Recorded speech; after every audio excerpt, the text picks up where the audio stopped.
Only wanderer whale dive into the depths of the ocean and meet the enigmatic 52 hertz whale. This mysterious creature emits a call at 52 hertz, unlike any other whale.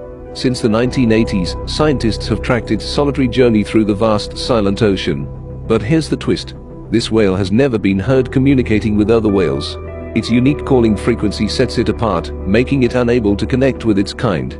Some speculate it's because its call is too high for other whales to hear or understand.